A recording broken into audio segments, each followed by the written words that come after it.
This is 6 Minute English from bbclearningenglish.com. Hello and welcome to 6 Minute English from BBC Learning English. I'm Dan Walker-Smith and in today's programme, Kate and I are going to be talking about parkour. Do you know what parkour is, Kate? Hi Dan. Well, I don't really know what parkour is, but I've got a feeling it's got something to do with jumping on and off buildings. Am I right? That's pretty much it, actually. Parkour is a growing sport that mixes running, jumping, climbing and gymnastics. You might have seen it on TV. It's been around. You see people running up walls, climbing across buildings and jumping over objects that are in their way. Ah, right. Yes, now I know what you're talking about. I've definitely seen people doing this on the television. Exactly. And what's interesting is that it's not competitive. Many of the runners don't even like the idea of commercial events. They'd rather keep it as a pure sport that's just for fun. Having said that, there are Parkour World Championships. So my question for you, Kate, is which city is hosting the Parkour World Championships this year? Is it A, Vienna, B, Vancouver, or C, Venice? Well, I have no idea, so I'm going to guess B, Vancouver. Well, we will see if you're right at the end of the show. Now we're going to hear an extract from the British parkour runner Brad Moss. Here he is talking about what he likes about the sport. He says that because it's not competitive or professional, you can concentrate on personal development. So he's less concerned about being sponsored. Kate, what does he mean here? Well, to sponsor in this context is to give someone money in exchange for advertising and publicity. So sportsmen and sports teams are often sponsored by big companies. OK, well, let's have a listen to Brad. What other sport did he practice before he took up parkour? Parkour gave me a real opportunity to develop personally as opposed to, with skateboarding, which I used to do. It was all about doing things for videos and wanting to get sponsored and things, whereas parkour had a lot more freedom through that, and it's about practicing what you personally need to improve on. OK, so Brad was a skateboarder before becoming a parkour runner. Skateboards are short boards with 4 small wheels in each corner, and people who ride them are called skateboarders. Yes, and I think there are a lot of similarities between parkour and skateboarding. For example, you've got to be very aware of your surroundings, and it's a way of getting around that's really quick and very impressive to watch. Exactly, I totally agree.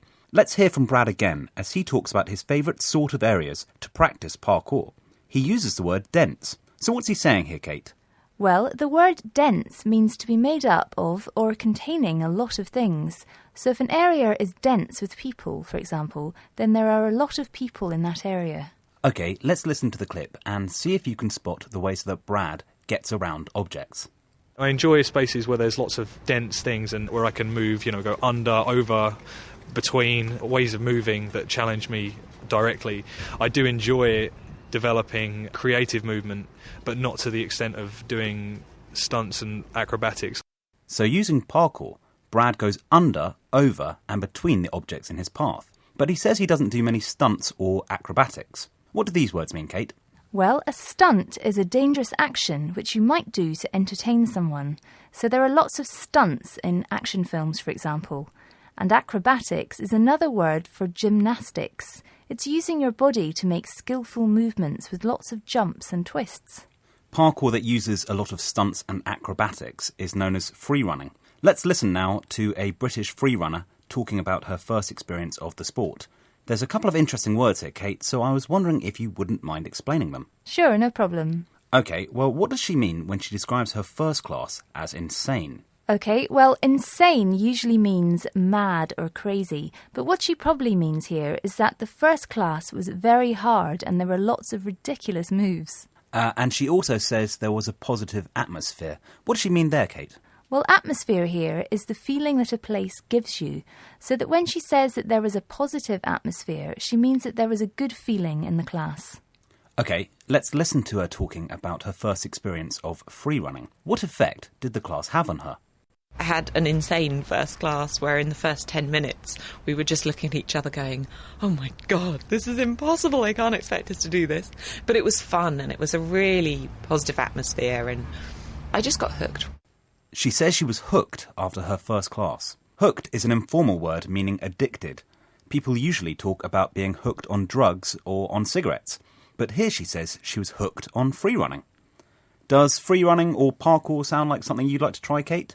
Oh, I'm afraid not. I'm not very good with heights. I think I'll just watch from now on. Well, maybe you'll get convinced one day. But for the moment, we're almost out of time, so let's go over some of the vocabulary we've come across today. First of all, we had parkour. To sponsor. A skateboard. Dense. Stunts. Acrobatics. Insane. Atmosphere. And hooked. And I asked you at the beginning of the show, Kate, which city is hosting this year's Parkour World Championships? And I took a wild guess at B, Vancouver. Actually, the answer is Vienna. Although it's the World Championships, a lot of the parkour community are actually against this sort of competition. They want to keep parkour pure and non-competitive, and they see the idea that bringing in a competition is going to make it quite commercial and that people will only do it for money. Yes, I can see their point, but then having a competition does mean that more people get to know about it. Exactly, and if you are in Vienna this year, you might want to check it out. But from all of us here at BBC Learning English, thanks so much indeed for listening, and goodbye. Goodbye. That was 6 Minute English from bbclearningenglish.com.